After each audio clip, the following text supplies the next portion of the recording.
नमस्कार मंडळी. आज बरेच दिवसांनी आपणा सर्वांशी बोलण्याचा योग येत आहे आणि आजचा विषयही तसा खास आहे. आजचा विषय आहे कॉन्शियस पॅरेंटिंग. कॉन्शियस पॅरेंटिंग हा विषय मी बऱ्यापैकी बरेच दिवस झाले अभ्यास करत होतो आणि तो विषय समजून घेत होतो. तो विषय समजून घेत असताना आणि समजून घेतल्यानंतर माझ्या मनामध्ये असा प्रश्न निर्माण होता की ह्याबद्दल जर काही सांगायचं झालं तर नेमकं काय सांगावं, कशा प्रकारे सांगावं, कॉन्शियस पॅरेंटिंग ह्याबद्दल काय बोलावं हे मला समजत नव्हतं. म्हणजे माझ्यापुरता तो विषय मला आकलन होत होता, माझ्यापुरता तो विषय मला समजत होता. परंतु तो समोर प्रोजेक्ट करताना, तो समोर सांगताना त्याबद्दल नेमकं काय सांगावं, कशा प्रकारे सांगावं हे तितकंसं मला कळत नव्हतं. सो बरेच दिवस झाले मी विचारत होतो की कॉन्शियस पॅरेंटिंग ह्या विषयावर मी नेमकं काय बोलावं आणि कॉन्शियस पॅरेंटिंग ह्या विषयाला कसं उलगडून दाखवावं. बेसिकली हे चॅनल सुरू करण्यामागचा माझा उद्देश हाच आहे की माझा स्वभाव हा अभ्यास करण्याचा स्वभाव आहे आणि मी जो वेगवेगळ्या विषयांवर अभ्यास करतो त्यातून मला जे समजतं ते साध्या सोप्या भाषेमध्ये सर्वजणांना समजून सांगता यावं आणि सर्वांना समजावं, ह्यासाठी मी हे चॅनल सुरू केलेलं आहे. आणि हे चॅनल खास अशा मराठी बांधवांसाठी, अशा मराठी मंडळींसाठी सुरू केलेलं आहे की जे सहसा ज्यांचा असा स्वभाव नाही आहे की जे सर्फिंग करत नाहीत, जे स्वतःहून अभ्यास करत नाहीत किंवा ज्यांचा इतका टच नसतो एखाद्या विषयावर अभ्यास करण्याचा किंवा एखादा विषय समजून घेण्याचा. त्यामुळे होतं असं की हे विषय नेमके कुठे आहेत किंवा एखाद्या विषयाचा अभ्यास नेमका कुठे उपलब्ध आहे ह्याबद्दल त्यांना फारशी माहिती नसते. परंतु असं एखादं चॅनल असेल जिथे सर्व विषयांवर माहिती मिळू शकेल किंवा अगदी थोडक्यात का होईना पण समजू शकेल एखादा विषय, असं जर एखादं चॅनल असेल तर त्याचा सर्वांना फायदा होईल अशी धारणा माझ्या मनामध्ये होती. आणि दुसरा भाग हे चॅनल सुरू करण्यामागचा असाही होता की जे मला समजलेलं आहे ते इतरांना माझ्या भाषेत समजून सांगता आलं तर त्याचा मला स्वतःलाही आनंद घेता येईल आणि त्याचा प्रेक्षकांनाही आनंद घेता येईल, बघणाऱ्यांनाही आनंद घेता येईल. सो अशा भावनेतनं हे चॅनल खरं तर मी सुरू केलं. आपला आजचा विषय आहे कॉन्शियस पॅरेंटिंग. एकंदरीतच आपण आपल्या मुलांना वाढवताना असंख्य अशा विचारांमध्ये असतो, संभ्रमामध्ये असतो किंवा आपली एक धारणा ठरलेली असते की आपण अशा प्रकारे आपल्या मुलांना वाढवायचं. कॉन्शियस पॅरेंटिंग हा विषय ॲक्च्युली असा आहे की तो मुलांना वाढवणं कसं ह्यापेक्षा आपली मुलं आपल्या डोळ्यासमोर मोठी होत असताना आपण कॉन्शियस पॅरेंट कसं व्हावं आणि आपण नेमकं आपल्या मुलांकडनं काय शिकावं. ते लहान बाळ लहानाचं आपल्या डोळ्यासमोर मोठं होत असताना ते नेमकं आपल्याला काय समजावून सांगतंय आणि ते आपल्याला नेमकं काय शिकवतंय हा भाग आजवरच्या कुठल्याही संदर्भामध्ये कोणालाही क्लिअर झालेला नव्हता किंवा ह्या विषयावर फार कमी वेळा किंवा किंबहुना ह्या विषयांवर बोलल्याच गेलं नाही की एक आपलं मूल आपल्याला काय शिकवू शकतं किंवा काय शिकवत असतं. तर ह्या विषयाची सुरुवात करताना थोडंसं अध्यात्माकडे किंवा थोडंसं वेगळ्या विषयाकडे वळावं लागेल किंवा वेगळा त्याचा एक भाग आहे त्या भागाकडे वळावं लागेल. ते म्हणजे आजवर आपण जे आयुष्य जगत असतो त्याचे दोन भाग केलेले आहेत. एक, आपल्या आयुष्याकडे आपला पाहण्याचा उद्देश हा मटेरियलिस्टिक लाईफ म्हणजे बाहेरच्या जगात काय सुरू आहे, कसं सुरू आहे, भौतिक आयुष्य. आणि दुसरं आयुष्याचा जो भाग असतो, दोन भागांमध्ये जर स्प्लिट केलं तर एक आयुष्य म्हणजे आपलं भौतिक आयुष्य जे आपण जगत असतो. आपलं कुटुंब, समाज, पैसा, त्याच्यानंतर आपल्याला आयुष्यामध्ये करावं लागणारे करिअरचे प्रकार किंवा आपलं आयुष्य आपण एकंदरीत साधारण शिक्षण, मग करिअर झालं की कुटुंब, मग कुटुंब झालं की कुटुंबाचं रिलेटेड असलेल्या सगळ्या गोष्टी आणि मग आपले टार्गेट्स, अचीवमेंट्स, ह्या सगळ्या प्रकारे आपलं भौतिक प्रकारे आपलं आयुष्य सुरू असतं. परंतु हे भौतिक प्रकारे आपलं आयुष्य सुरू असताना आपण एक गोष्ट विसरून जातो की आपला जो मूळ गाभा आहे, आपला जो मूळ पिंड आहे, आपला तो भौतिक नसून तो आत्मिक आहे. म्हणजे तो अंतर्मुख करणारा आहे, तो अध्यात्माकडे नेणारा आहे, तो आतमध्ये वळवणारा आहे, हा आपला मूळ पिंड असतो. परंतु ह्या सगळ्या चालू असलेल्या रगाड्यामध्ये आपण ही गोष्ट विसरू शकत नाही. आपण एक कायम ऐकलेलं आहे की आत्मानंद आपण शोधला पाहिजे. आत्मानंदामध्ये आपण जर शांत झालो किंवा आत्मानंद आपल्याला जर मिळाला तर आपल्याला बाकी कुठल्याही गोष्टींची गरज लागत नाही. आनंद मिळवण्यासाठी आपण आनंदीच राहतो किंवा सहसा कुठल्या दुःखाने होरपळून निघत नाही. त्यामुळे भौतिक आयुष्य आणि आदिभौतिक आयुष्य अशा प्रकारचे दोन आयुष्य आपलं खरं तर असतात, पण आपलं आदिभौतिक आयुष्याकडे आपलं लक्ष त्या मानाने आपल्याला देता येत नाही. आणि दुसरं आपलं जे आयुष्य आहे हे भौतिक आयुष्य झालं. इंग्लिशमध्ये ह्याला फॉर्म बेस्ड लाईफ म्हणतात. So you have form something, तुम्ही काहीतरी फॉर्म निर्माण केलेला आहे, ते फॉर्म बेस्ड आयुष्य. आणि एका बाजूला आहे ते संपूर्णपणे अनफॉर्म्ड आयुष्य आहे, म्हणजे पूर्णपणे ओपन आयुष्य आहे. ह्याबद्दल खरंच काय आणि कसं बोलावं, म्हणजे कसं सांगावं, हा माझ्यासाठी संभ्रमच आहे. तरीसुद्धा मी हा एक वरवरचा माहिती देणारा व्हिडिओ बनवला, कारण एक छोटासा प्रसंग घडला. आणि तो प्रसंग घडल्यानंतर मला असं वाटलं की हा प्रसंग आपण उदाहरण म्हणून घेऊ शकतो. आणि हा प्रसंग उदाहरण म्हणून घेऊन त्यातल्या त्यात कॉन्शियस पॅरेंटिंग म्हणजे काय हे आपण समजावून सांगण्याचा प्रयत्न करू शकतो, किंवा आपण त्या विषयाला किमान सुरुवात करू शकतो. तो विषय लोकांसमोर मांडण्यासाठीचं हे पहिलं पाऊल उचलू शकतो. ह्यानंतर ह्यापुढे कॉन्शियस पॅरेंटिंग या विषयावर मी आज जो व्हिडिओ करतोय त्याहीपेक्षा जास्त चांगला व्हिडिओ करण्याचा प्रयत्न करीन. आजचा व्हिडिओ हा आपण म्हणूयात की एक ट्रायल व्हिडिओ आहे, एक ट्रायल प्रॅक्टिस आहे. व्हिडिओ माझ्यासाठी सुद्धा ही एक ट्रायल प्रॅक्टिस आहे असं मी समजेन. आणि आपणही जर पाहत असाल तर ही एक ट्रायल प्रॅक्टिस म्हणून ह्या व्हिडिओकडे पाहावं. पण ह्यानंतर ह्या प्रमुख विषयाकडे छोटे छोटे पैलू ह्या विषयाचे उलगडून दाखवणारे पुढचे असंख्य व्हिडिओ मी आपणासमोर घेऊन येईन. आणि जर आपली इच्छा असेल आजचा व्हिडिओ पाहिल्यानंतर तर कमेंटमध्ये मला जरूर सांगावं की ह्या पुढचा विषय ऐकायची आमची इच्छा आहे. त्याच्यामुळे मला पुढचे व्हिडिओ करण्यासाठी एनकरेजमेंट मिळेल. सो एक प्रसंग जो घडला, तो प्रसंग घडल्यानंतर मी ठरवलं की आपण ह्या प्रसंगाला धरून, ह्या प्रसंगाच्या आधारे कॉन्शियस पॅरेंटिंग ह्या विषयावर थोडंसं बोलावं. तर मंडळी, मगाशी मी म्हटलं की आपलं पाल्य, आपलं मूल आपल्याला शिकवत असतं की आपण काय असायला हवं किंवा आपण खरे कोण आहोत. जेव्हा एखाद्या बाळाचा जन्म होतो तेव्हा ते एकदम प्युअर फॉर्ममध्ये असतं, स्वच्छ फॉर्ममध्ये असतं. परंतु ह्या समाजरचनेमध्ये त्याच्यावर अनेक आघात निर्माण होतात. आणि तो त्याचं स्वच्छ, त्याचं सौंदर्य, त्याच्यामध्ये असलेला आत्मिक आनंद आणि ह्या सगळ्यांपासून तो हळूहळू दूर व्हायला लागतो. जसं जसं तो पुढे समाजामध्ये वावरायला लागतो, समाजामध्ये मिसळायला लागतो, समाज त्याच्यावर आघात करायला लागतं एका प्रकारे. समजत नाही पण आपण तसाही आघात त्यांच्यावर करत असतो. आणि ते त्यांचं जे ॲक्च्युअल आत्मानंदातलं आयुष्य असतं ते लहानाचं मोठं होत होत असताना आपण ते डॅमेज करून टाकतो, आपण ते मिटवून टाकतो.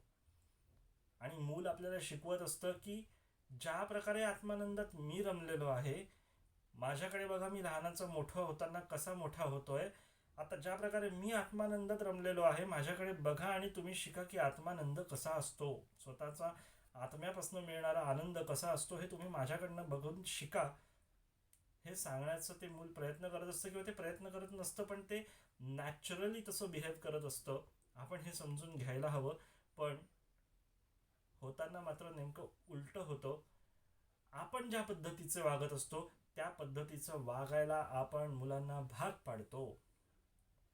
आणि हळूहळू हळूहळू हळू करून शेवटी त्यांच्यावर हॅमरिंग होऊन त्यांच्यावर ते सतत सतत बिंबवल्या जाऊन शेवटी ते त्यांचा आत्मानंद घेण्याचं त्यांची जी प्रवृत्ती असते, ही प्रवृत्ती हळूहळू डल होत जाऊन, डीम होत जाऊन, ती धुसर होत जाऊन शेवटी ते मूलसुद्धा विसरतं की आत्मानंद कसा घ्यायचा. आणि ते शेवटी ह्या भौतिक पॉईंटवर म्हणजे फॉर्म बेस्ड लाईफवर येऊन थांबतं. आणि मग शेवटी तेही मूल आपल्यासारखंच विचार करायला लागतं की अरे आता हे केलं पाहिजे, आता ते केलं पाहिजे, अरे असं झालं असतं तर बरं झालं असतं, ते नसतं झालं तर बरं झालं असतं, माझं हे नुकसान झालं, मला ह्याचं दुःख झालं, माझं ते झालं. हे एक प्रकारे आपण त्याच्या मनावर बिंबवून नकळतपणे, कळतपणे नकळतपणे आपण त्याच्या मनावर बिंबवून शेवटी आत्मानंद घेण्याची त्याची जी जन्माला आल्यानंतरची प्रवृत्ती असते, ती प्रवृत्तीच ते मूल हरवून बसतं आणि तेही आपल्यासारखंच होऊन जातं. कॉन्शियस पॅरेंटिंगमध्ये महत्त्वाचा त्याचा गाभा हा आहे की तुम्ही मुलांना काही शिकवू नका, तुम्ही मुलांकडनं शिका, तुम्ही मुलांकडनं आत्मसात करा. तुमची लहान मुलं तुम्हाला काहीतरी शिकवण्याचा, काहीतरी संदेश देण्याचा सतत प्रयत्न करत आहेत. तुम्ही त्यांच्याकडनं काहीतरी शिका, त्यांना शिकवायला जाऊ नका. स्वतःचं शिक्षण पूर्ण करा, स्वतःचं आत्मानंदात रमण्याचं शिक्षण पूर्ण करा आणि ते शिक्षण पूर्ण करण्याची पहिली स्टेप म्हणजे त्या मुलांकडनं शिकणं आहे. तुमचं लहान बाळ, तान्हं बाळ तुम्हाला हळूहळू करून शिकवत जातं. तुम्ही फक्त आणि फक्त त्याच्याकडे ऑब्झर्व करायचं असतं, त्याच्याकडे बघायचं असतं आणि आतून परमेश्वराला विचारायचं असतं, या ब्रह्मांडाला विचारायचं असतं की हे लहान बाळ माझं लहानाचं मोठं होत आहे माझ्या डोळ्यासमोर. मला कृपया करून सांगा की मी ह्याच्याकडनं नेमकं काय शिकू. आपण असे संदेश जर ब्रह्मांडाला विचारले, ब्रह्मांडाला सांगितलं की मला असे संदेश द्या की ह्या लहान तान्ह्या बाळाकडनं मला काय शिकता येण्यासारखं आहे आणि काय मी ह्याच्याकडनं शिकू, तर हळूहळू तुम्हाला मेसेजेस यायला लागतील. तुमची प्रवृत्ती बदलेल, तुमचा दृष्टिकोन बदलेल तुमच्याच लहान मुलाकडे बघण्याचा आणि तुम्ही त्या लहान मुलाकडनं शिकायला सुरुवात कराल. हे उलट आहे की आपण त्या मुलांना शिकवतो, त्याच्याऐवजी ते प्युअर फॉर्ममध्ये असलेलं मूल, जन्माला आलेलं आत्मानंदाने शुद्ध असलेलं मूल लहानाचं मोठं होत असताना जर आपण त्याच्या लहानाचं मोठं होण्यापासून त्याला इंटरफेअर केलं नाही, त्याच्यामध्ये हस्तक्षेप केला नाही त्याचं लहानाचं मोठं होत असताना, तर ते मूल आपल्याला शिकवेल की आपल्या चुका कुठे आहेत, आपण काय चुका करतो आणि आपण कसे वागतो आहोत आणि खरं स्पिरिच्युअलिझमकडे, अध्यात्माकडे जाण्याचा रस्ता काय आहे हे तुमचं ते लहान मूल, तान्हं बाळ लहानाचं मोठं होत असताना प्रत्येक क्षणी, प्रत्येक मोमेंट तुम्हाला दाखवण्याचा प्रयत्न करत असतं आणि ते तुम्हाला दाखवत असतं आणि तुम्ही त्यातनं शिकू शकता. आज माझ्यासमोर घडलेलं एक उदाहरण मी तुम्हाला सांगतो. त्याच्यावरनं कॉन्शियस पॅरेंटिंगमध्ये डॉक्टर शेफाली म्हणून ज्या ग्रेट डॉक्टर आहेत, त्यांचा संदेश जो मला समजू शकला, जितपत मी समजू शकलोय तो तुम्हाला देण्याचा प्रयत्न करतो. एक प्रसंग असा घडला की माझं लहान बाळ, माझं लहान मूल, 1.5-2 वर्षाचा माझा मुलगा, त्याला प्रचंड आनंद होतो जेव्हा घराबाहेर रांगोळी काढलेली असते आणि घराबाहेर रांगोळी काढलेली असल्यानंतर तो त्याच्या बुद्धीप्रमाणे जातो, ती रांगोळी पुसून टाकतो. आता हे त्याचं वय आहे, हा त्याचा खोडकरपणा आहे, हा त्याचा नादानपणा आहे की रांगोळी काढली की ती जायची आणि पुसायची. आता प्रश्न असा आहे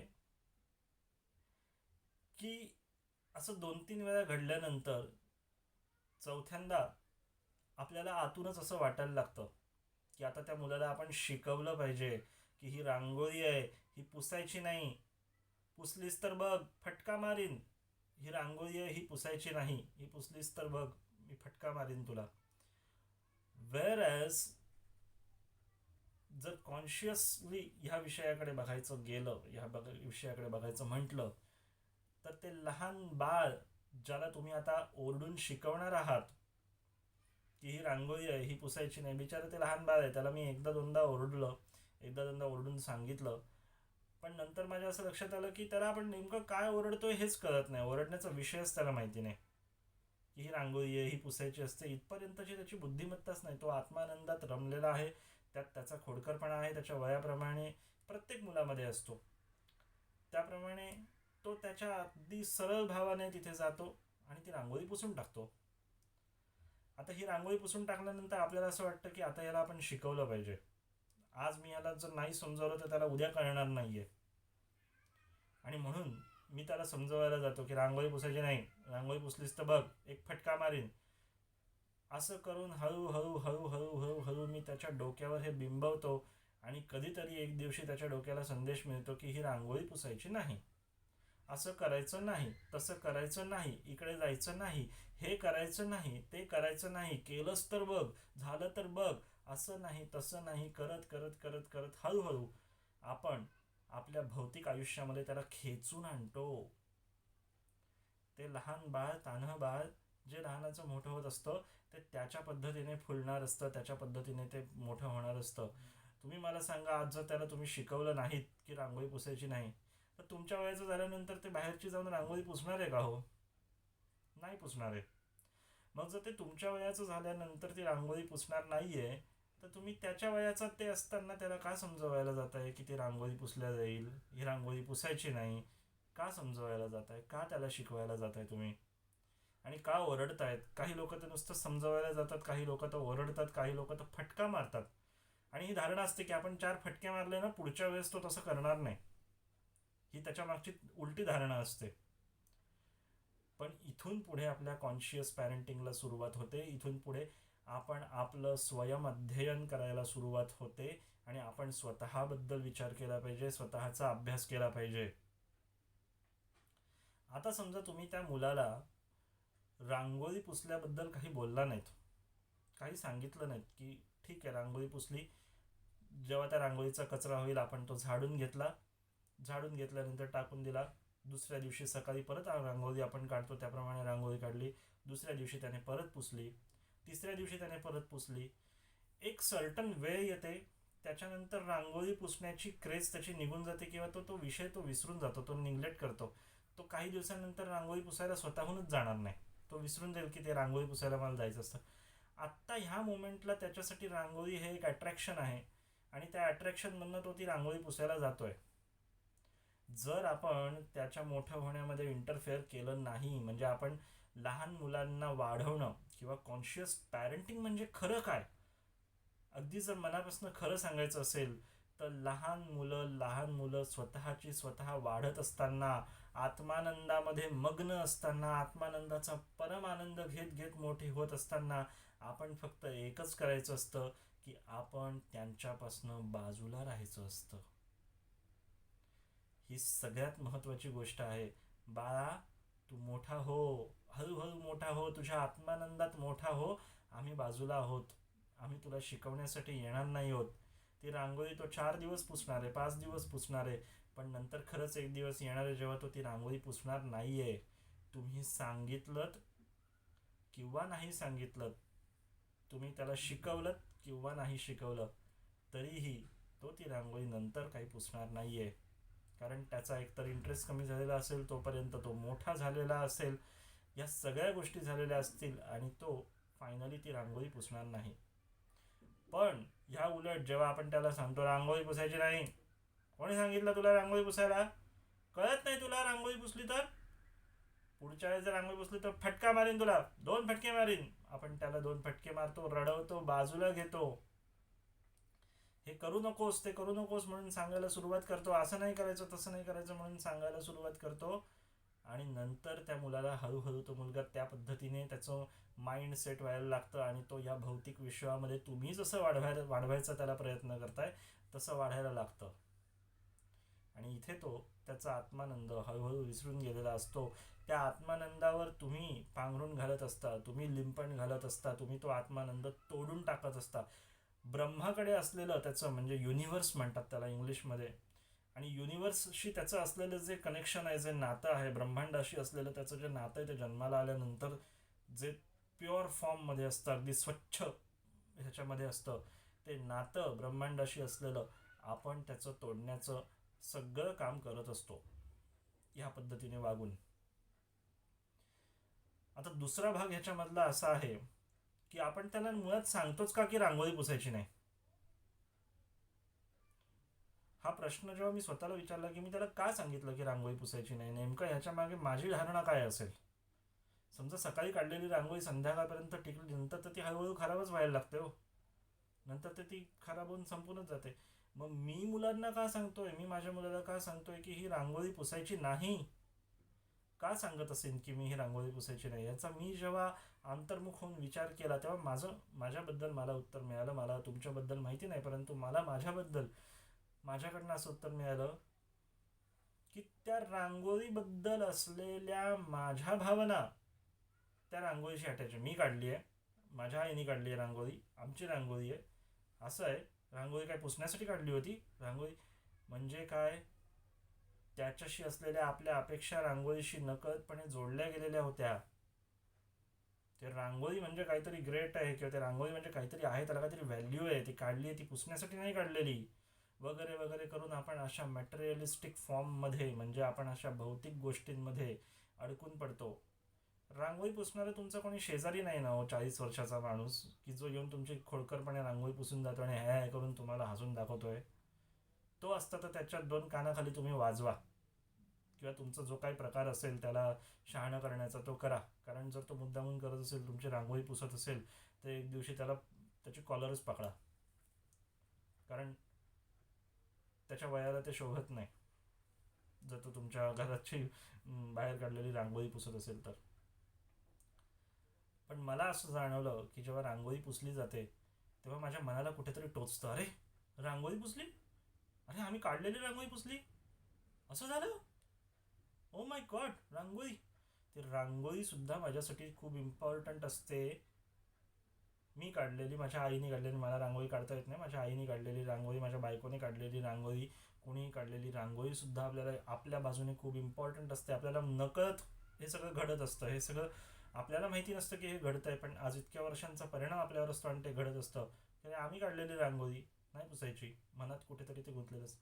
आणि मग आपलं तानं बाळ नकळतपणे, अतिशय निरागसपणे येऊन जेव्हा ती रांगोळी पुसतो, तेव्हा आपल्या मनामध्ये रांगोळीच्या संदर्भात किंवा आपल्या विचारांच्या संदर्भात असलेली जी इमेज तयार झालेली असते ना, रांगोळी पुसायची नाही, काढली आहे ती, ही जी इमेज तयार झालेली असते ना, ही इतकी मोठी असते की त्या इतक्या मोठ्या इमेज पुढे आपण त्या तान्या बाळाला, 2 वर्षाच्या मुलाला शिस्त लावण्याचा प्रयत्न करतो रांगोळी पुसायची नाही म्हणून.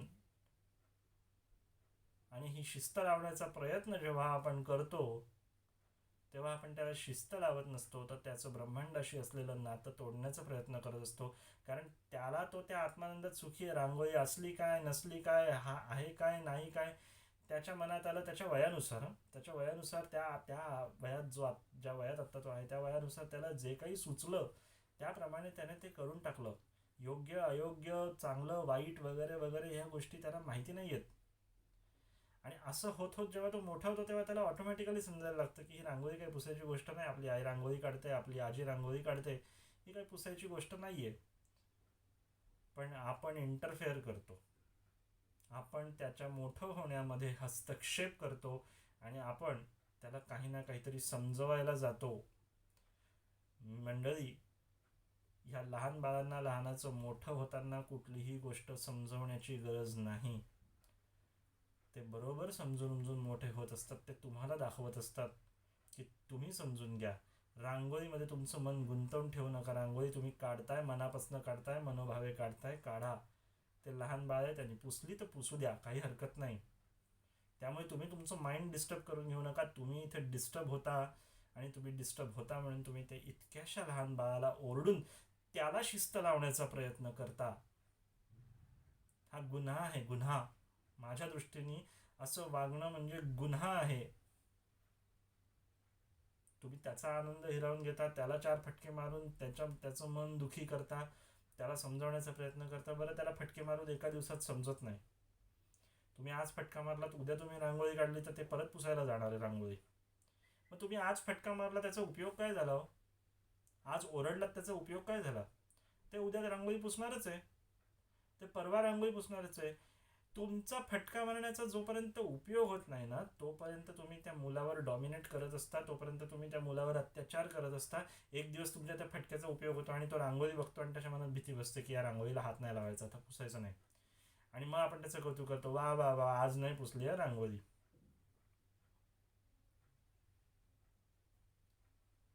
हा प्रकार आहे आपला मुलं वाढवण्याचा. आणि मलाही माहिती नव्हतं की हा प्रकार अशा प्रकारे घडतोय. खरं तर जेव्हा मी त्या अभ्यासामध्ये आलो, तेव्हा मला हळूहळू समजायला लागलं की अरे, आपली अटॅचमेंट अशी प्रत्येक गोष्टीशी, प्रत्येक भौतिक गोष्टीशी अशी आपली अटॅचमेंट होत जाते, आणि आपल्याला असं वाटतं की ती अटॅचमेंट तोडू नये. आणि ती अटॅचमेंटचा कुठल्याही प्रकारे तुटण्याचा प्रयत्न झाला तर आपण ती तोडणाऱ्याला दरडावतो. पण तुमचं लहान बाळ कुठल्याही प्रकारच्या अटॅचमेंटमध्ये अडकलेलं नसतं. ते आपोआपच आत्मानंदामध्ये लहानाचं मोठं होत असतं. अशामध्ये जर तुम्ही त्याच्या बाबतीत मोठं होताना हस्तक्षेप केला नाहीत, आणि अशा प्रकारे जर त्याचं लहानाचं मोठे होण्याचा प्रवास झाला, तर मी तुम्हाला सांगतो, तुमच्या मुलासारखा सोन्याचा तुकडा दुसरीकडे शोधून सुद्धा सापडणार नाही.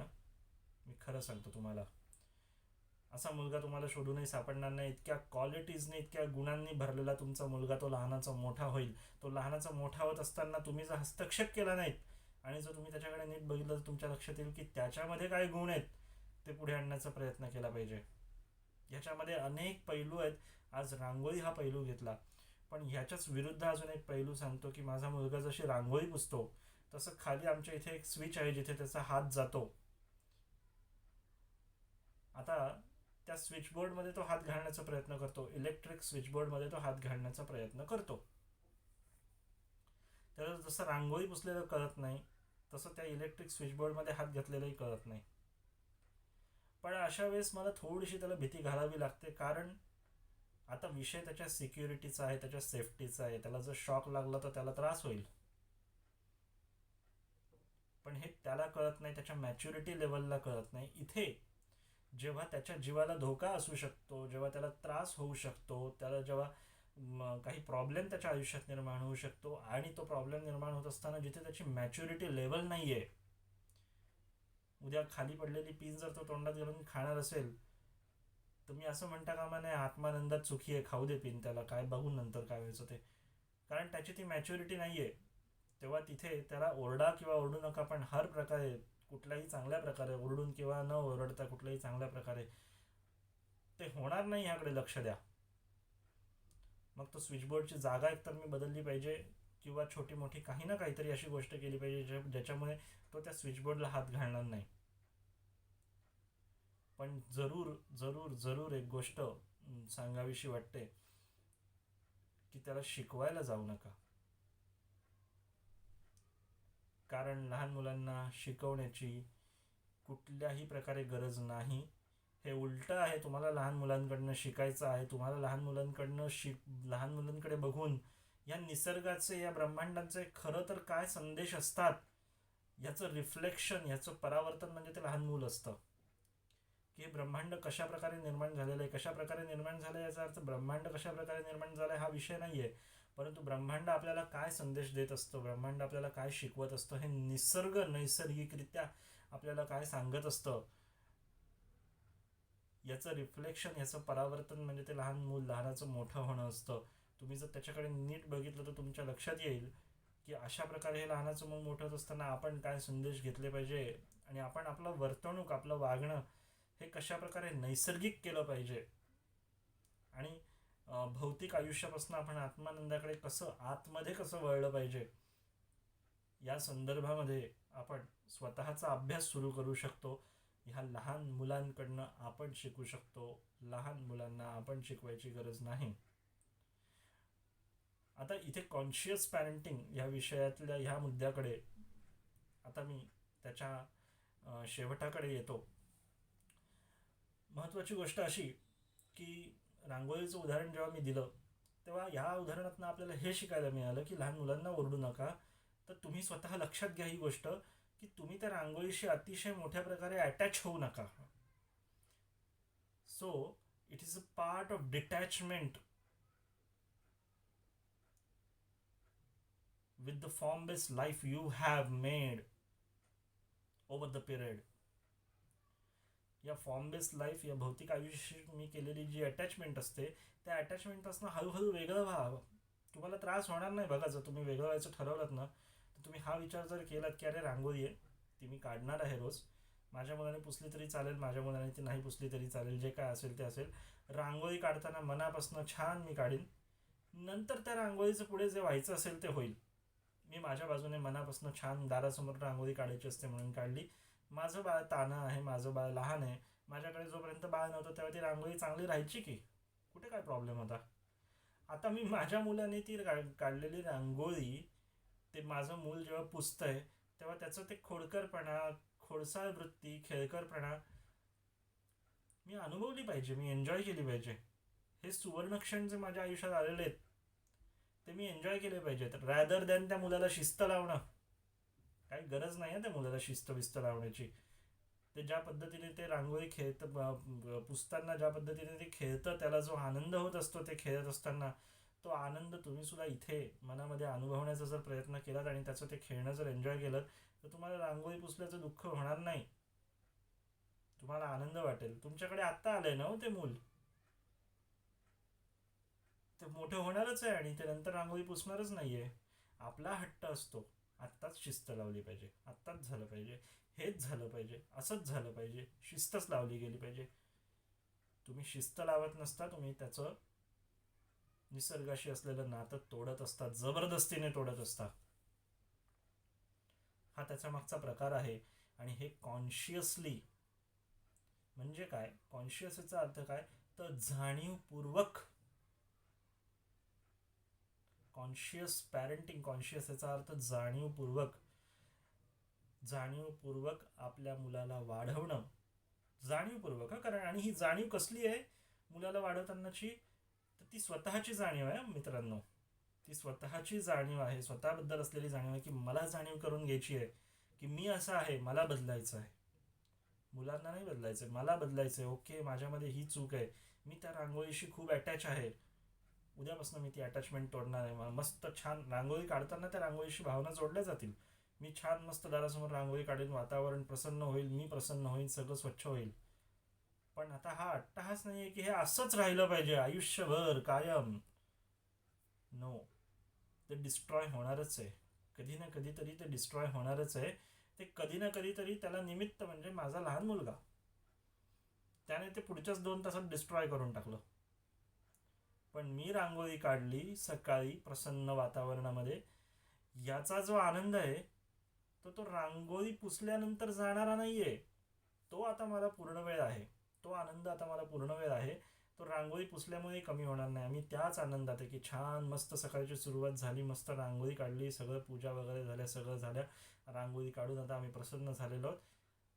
आता उद्याही तसंच करणार आहोत. आता ती रांगोळी हे एक भौतिक भाग झाला, ती पुसली गेली काय किंवा ती राहिली काय किंवा ती नाही राहिली काय, उद्याही तितकीच छान रांगोळी मी काढणारच आहे. मी त्या आत्मानंदात राहणारच आहे. आता हे माझ्या लहान बाळाने मला शिकवलं की don't get disturb if your भौतिक पार्ट, भौतिक आयुष्यातला जो भाग आहे तो जर कुठे खराब झाला तर डिस्टर्ब होऊ नका. तुम्ही जे सकाळी आत्मानंदात रमला होता ती रांगोळी काढताना, ते तसंच कंटिन्यू करा. मी बघा, मी ती रांगोळी पुसली तरी मी आत्मानंदात रमलेलो आहे.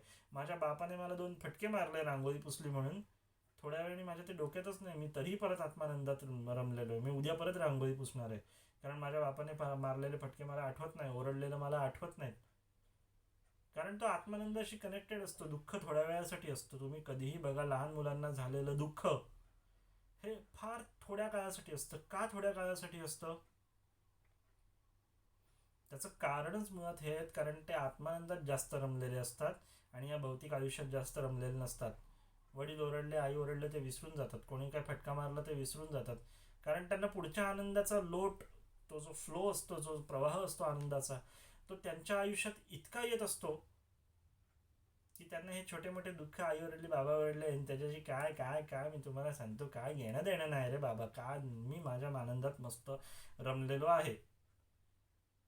हा त्यांच्या मनामधला भाव आपण जोपर्यंत तुटत नाही तोपर्यंत तोडण्याचा प्रयत्न करत असतो. आज नाही समजलं रांगोळी काढलेली पुसायची, ती उद्या पण फटके मारेन, परवा पण फटके मारेन, तेरवा पण फटके मारेन. शेवटी आत्मानंदाचा सोडा त्याच्या मनावर परिणाम होतो आणि मग तो रांगोळी पुसत नाही. आपल्याला वाटतं आम्ही शिकवलं आमच्या मुलाला, आता रांगोळी नाही पुसत तो, आता कोणाचीच रांगोळी नाही पुसत. हे चुकतंय. हे समजून सांगणारं ते लहान बाळ असतं आणि हे समजून घेणारे आपण असलो पाहिजे. आपण हे समजून घ्यायचा प्रयत्न सुरू केला पाहिजे. इथे कॉन्शियस पॅरेंटिंग, जाणीवपूर्वक आपलं लहान मूल वाढवणं, कॉन्शियस जाणीवपूर्वक पॅरेंटिंग म्हणजे संगोपन. जाणीवपूर्वक संगोपन कुणाचं, त्या लहान बाळाचं नाही हं बाळांनो. आपल्यातल्या लहान बाळाचं जाणीवपूर्वक संगोपन आपण करायला शिकायचं, याला कॉन्शियस पॅरेंटिंग म्हणणार. आणि त्यासाठी तुमचंच लहान बाळ तुम्हाला मदत करणार आहे. तुमच्यामध्ये फक्त तेवढं कॅपॅसिटी असली पाहिजे ते समजून घेण्याची. हा त्या कॉन्शियस पॅरेंटिंगचा आजचा माझा विषय होता आणि रांगोळी एक छोट्याशा उदाहरणापासून मी त्या विषयाला सुरुवात केली होती. आणि मी आता हे गोल गोल गोल गोल फिरून तेच बोलणं थांबवतो. तुम्हाला सर्वांना हा व्हिडिओ जर आवडला असेल तर तसं कमेंटमध्ये सांगावं. त्यामुळे माझं उत्साह वाढून प्रोत्साहन मिळेल मला, अशी मी आशा करतो.